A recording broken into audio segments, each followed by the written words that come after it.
जय माता रानी दोस्तों, आप सभी का बहुत बहुत स्वागत है आपकी अपने चैनल राधा कृष्ण ऑफिशियल में। उम्मीद करती हूँ आप लोग बहुत अच्छे होंगे। तो ये बताने के लिए कमेंट बॉक्स में जय माता दी जरूर लिखिएगा। तो चलिए दोस्तों, आज हम इस वीडियो में जानेंगे कि साल 2024 में शारदीय नवरात्रि कब है, नवरात्रि कब से कब तक रहेगी, कलश स्थापना का शुभ मुहूर्त क्या रहेगा, अष्टमी कब है, नवमी कब है और दशहरा कब है, और अब की बार हमें कितने दिनों का नवरात्रि हमें मिल रही है, कितने दिन हमें व्रत रखनी है, और माता रानी अब की बार साल 2024 में किस सवारी से आ रही है, उनका सवारी क्या होगा। क्योंकि माता रानी हर साल आती है तो उनका अलग अलग सवारी होता है। तो इसी प्रकार के बहुत सारी महत्वपूर्ण बातें आज हम इस वीडियो में जानेंगे। तो आप लोग वीडियो के लास्ट तक बने रहिएगा, आप लोगों को शरद नवरात्रि से संबंधित संपूर्ण जानकारी मिलेगी। तो चलिए वीडियो को शुरू करते हैं और जान लेते हैं सभी महत्वपूर्ण बातें। तो सबसे पहले बता दूं दोस्तों कि शारदीय नवरात्रि जो कि आश्विन मास में आती है, जिसे कुआर भी कहते हैं, तो आश्विन मास के शुक्ल पक्ष में आती है और ये नवरात्रि पितृपक्ष के अगले दिन से ही शुरू हो जाती है। तो बता दूं कि साल में 4 नवरात्रि आती है, 2 गुप्त नवरात्रि और 2 प्रकट नवरात्रि। तो गुप्त नवरात्रि जो है वो तांत्रिक लोग ज़्यादा करके अपने मंत्रों को सिद्ध करने के लिए करते हैं। बाकी A to Z लोग शारदीय नवरात्रि और चैत नवरात्रि, ये दोनों नवरात्रि सारे लोग करते हैं। ठीक है, तो नवरात्रि के 9 दिनों में माँ दुर्गा के 9 स्वरूपों की पूजा की जाती है। इसके बाद में अष्टमी और नवमी के दिन, दोनों दिनों में से किसी एक दिन कन्या पूजन किया जाता है, हवन किया जाता है और उसके अगले दिन दशहरा मनाया जाता है। ठीक है, अब चलिए दोस्तों जान लेते हैं कि नवरात्रि कब से शुरू हो रही है, प्रतिपदा की तिथि क्या है। तो बता दूं कि नवरात्रि 3 अक्टूबर से शुरू हो जाएगा, दिन है गुरुवार। तो 3 अक्टूबर को नवरात्रि का पहला व्रत रखा जाएगा। इसी दिन घट स्थापना भी किया जाएगा और जो लोग भी एकम का व्रत करते हैं वो 3 अक्टूबर को ही करेंगे, और जो लोग पूरे नवरात्रि का व्रत करते हैं 9 दिन का, वो अपना 3 अक्टूबर से लेकर के, और लास्ट में भी बताऊंगी कि हमें लास्ट नवरात्रि का व्रत किस दिन तक रखना है। तो आप लोग वीडियो पूरा ज़रूर देखिएगा। तो 3 अक्टूबर को हमें पहले नवरात्रि का पूजा करनी है, घट स्थापना करनी है, विधि विधान से माता की पूजा करनी है। ठीक है, अब चलिए जान लेते हैं कलश स्थापना का शुभ मुहूर्त। तो बता दूं कि कलश स्थापना का पहला शुभ मुहूर्त है वो 3 अक्टूबर को सुबह में 6:15 से लेकर के और 7:22 तक रहेगा। ठीक है, तो इस बीच में आप लोग कलश स्थापना कर लीजिएगा। अब मान लीजिए कि उतना सुबह में अगर आप नहीं कर पाते हैं या किसी भी कारणवश अगर उतना सुबह नहीं कर पाते हैं, तो आपका जो दूसरा कलश स्थापना का जो शुभ मुहूर्त रहेगा वो सुबह में ही 11:46 से लेकर के और दोपहर में 12:33 तक रहेगा। तो इस बीच में आप लोग कलश स्थापना किसी भी हर हालत में कर लीजिएगा। ठीक है, अब चलिए जान लेते हैं कि अब की बार 2024 में कितने दिनों का नवरात्रि हमें मिल रहा है। तो बता दूं कि नवरात्रि 3 अक्टूबर को पहला दिन होगा नवरात्रि का। उस दिन हमें घट स्थापना करना है, कलश स्थापना करना है और उसी दिन हमें अखंड ज्योत जलानी है। तो जो लोग भी कलश स्थापना करते हैं उन्हें अखंड ज्योत जरूर जलाना चाहिए। और बता दूं कि जब भी अखंड ज्योत जलाएं, कलश बैठाएं आप अपने घर में, तो वो घर को सूना नहीं छोड़ना चाहिए। किसी न किसी फैमिली सदस्य को घर में जरूर रहना चाहिए, हमें सूना अखंड ज्योत को नहीं छोड़ना चाहिए। इस बात का आप लोग ध्यान रखिएगा।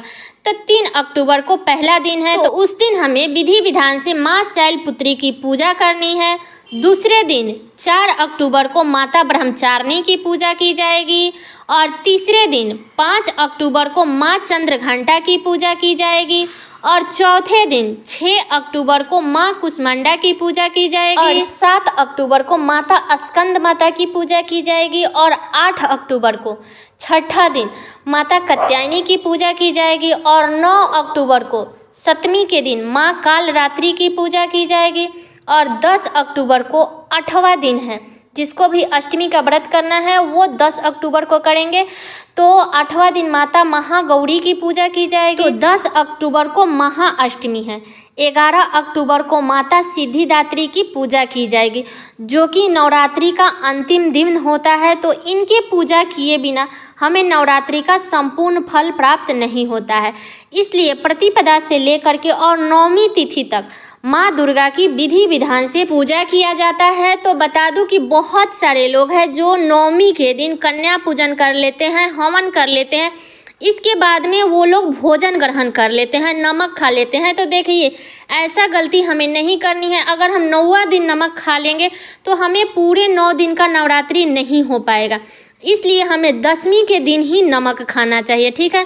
9वीं के दिन भी हमें फलाहारी ही करना चाहिए। तो अब की दिन पूरे 9 दिन का नवरात्रि का व्रत हमें मिल रहा है। तो अब चलिए जान लेते हैं कि माता किस सवारी से आ रही है अब की बार। तो बता दूं कि नवरात्रि शुरू हो रहा है गुरुवार को। तो ऐसा माना जाता है कि जब नवरात्रि गुरुवार से शुरू होता है तो माता की सवारी पालकी होती है। तो अब की बार माता रानी पालकी में आ रही है, ठीक है। अब चलिए जान लेते हैं कि नवरात्रि शुरू होने से पहले कुछ बातों का हमें खास करके ध्यान रखनी चाहिए, क्योंकि ऐसा माना जाता है ना कि माँ दुर्गा प्रतिपदा से लेकर के और नौमी तिथि तक माता अपने भक्तों के घर में ही वास करती है। तो इसलिए नवरात्रि के पहले ही आप अपने घर के कोने कोने अच्छे से सफाई कर लीजिएगा, क्योंकि ऐसा माना जाता है कि जिस घर में साफ सफाई रहता है ना, वहीं पे माता निवास करती है। तो इसलिए आप लोग अच्छे से साफ सफाई कर लीजिएगा। और बता दूं कि नवरात्रि के 9 दिनों तक आप अपने घर में किसी भी प्रकार का कलह कलेश मत कीजिएगा, ठीक है। चाहे वो आपके पति कर रहे हैं तो पत्नी बर्दाश्त करे, और पत्नी कर रही है तो पति को बर्दाश्त करना चाहिए, लेकिन कलह कलेश ना करें।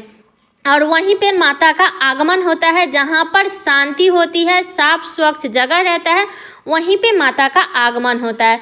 तो इसीलिए आपको इस बात का ध्यान रखना चाहिए कि नवरात्रि के इन 9 दिनों में किसी भी प्रकार का कलह कलेश ना करें, लहसुन प्याज का सेवन ना करें, और मांस मदिरा तो दूर की बात है, मांस मदिरा का तो नाम तक नहीं लेना चाहिए, ठीक है। तो इन्हीं सभी बातों का ध्यान हमें नवरात्रि के दौरान रखना चाहिए। और नवरात्रि के दौरान भूल से भी बाल नहीं कटवाना चाहिए, नाखून नहीं कटना चाहिए, और जेंट्स लोग भी शेविंग वगैरह नहीं करेंगे। नवरात्रि शुरू होने से पहले आप लोग 2 अक्टूबर तक आप लोग अपना बाल हो, नाखून हो या शेविंग हो, आप लोग करा लीजिएगा, ठीक है।